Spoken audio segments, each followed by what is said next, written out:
Today I would like to talk about why a democratic republic is a far from perfect form of government. It can easily be corrupted, unfair, and a temporary form of government. This topic is incredibly important to us as Americans because we live in a democratic republic, and to many other places in the world that see America's form of government as the type of government to strive for. Often America is called a democracy, or Americans talk about democracy, like we practice it in all of our political elections and decisions. This isn't quite true. America is a democratic republic, not a direct democracy or a pure democracy.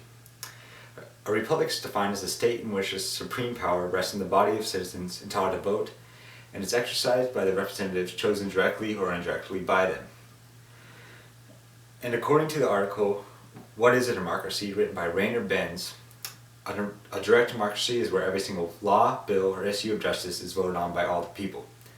Now, a democratic republic takes from both of these forms of government to where representatives are elected by the majority and represent their voice on a state and local scale. Citizens can directly vote on laws, bills, or recalls of elected officials. A republic has various pros and cons. A pro is that it gives civilians less time debating political issues and policies, and instead to make a living. A few centuries ago, this was an ideal form of government considering the available technology. It would have been far easier to elect officials to speak on a community's behalf, instead of traveling possibly miles by horse to gather in a town hall to discuss various issues whenever they arise, and then send your verdict to other communities either by messenger or telegraph.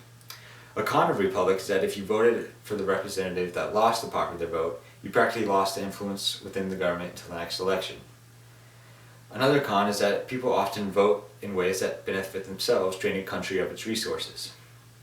For many world governments like America and France, emerging or reforming during the 16th and 17th century, a republic seemed like the most efficient form of government considering the available technology. A direct democracy is where everyone has equal say and influence in what happens within their country, but it also has pros and cons.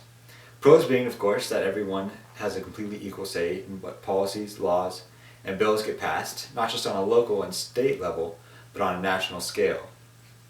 Cons of a direct democracy, according to work written by Scottish historian and professor Alexander Fraser Tytler in 1770. People will almost always certainly vote selfishly, which often drains the public treasury. Now, if you remove the pros from both the republic and direct democracy, except for maybe civilians being able to have more free time to make a living instead of discussing laws, bills, and policies as well as various other positives, and keep the cons for both forms of government, you get a democratic republic. At first glance, this system of a democratic republic may not seem like such a bad idea, but Alexander Tytler does a great job explaining why it is an unfair system.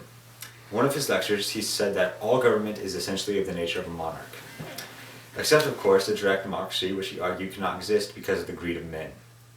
He also explained why the electoral system of a republic was unfair and essentially a monarchy. It is true they elected the governors, but how are these elections brought about? In every instance of election by the mass of the people, through the influence of those governors themselves, by the means of the most opposite to a free and disinterested choice, on the basis of corruption and bribery. But those governors, once elected, where is the boasted freedom of the people? They must submit to their rule and control with the same abandonment of their natural liberty, the freedom of their will, and the command of their actions as if they were under the rule of a monarch. What Tyler is talking about in this quote can be seen today in modern elections. Those running for offices greatly influence who are voting, and a politician's success is often based on the resources they have available to them. And once these officials are elected, there's often nothing to hold them to the promises they make to obtain the popular vote, and therefore free to make decisions based on their own interests like a monarch. A democratic republic is also unfair in other ways, because wealth buys power in this system.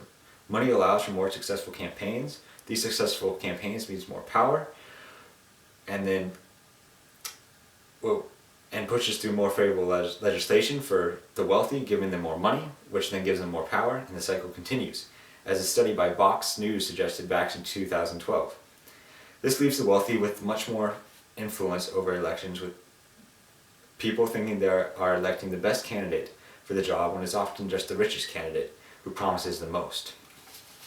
A democratic republic is also temporary due to what is called the Tytler cycle, or the fatal sequence. Another quote by Tyler explains, "A democracy cannot exist as a permanent form of government. It can only exist until the voters discover that they can vote themselves largest from the public treasury. From that moment on, the majority always votes for the candidates promising the most benefits from the public treasury, with the result that a democracy always collapses due to loose fiscal policy, always followed by a dictatorship. The average age of the world's greatest civilizations has been 200 years. Great nations rise and fall. The people go from bondage to spiritual truth, to great courage, from courage to liberty, from liberty to abundance, from abundance to selfishness, from selfishness to compliancy, from compliancy to apathy, from apathy to dependence, from dependence back again into bondage. It is argued by scholars and philosophers like Tyler that because most people will vote selfishly, tending to drain a country's resources. America can be seen to follow Tyler's cycle throughout history. Many people migrated to North America for religious freedom, like Tyler's first stage of spiritual truth. America then slowly began to defy European powers, eventually leading to the Revolutionary War, into the second stage of great courage. In 1776, on July 4th, the Declaration of Independence was signed 6 years after Tyler wrote about the cycle of a democratic republic, putting America into the liberty stage. This stage lasted for quite a while until after the Second World War, when there was massive economic expansion, putting America into the selfishness stage.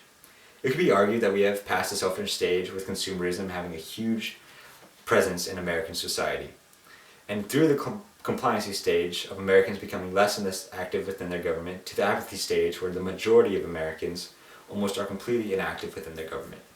According to a website founded by Seth Hardin, only 64% of Americans voted in the 2012 presidential election.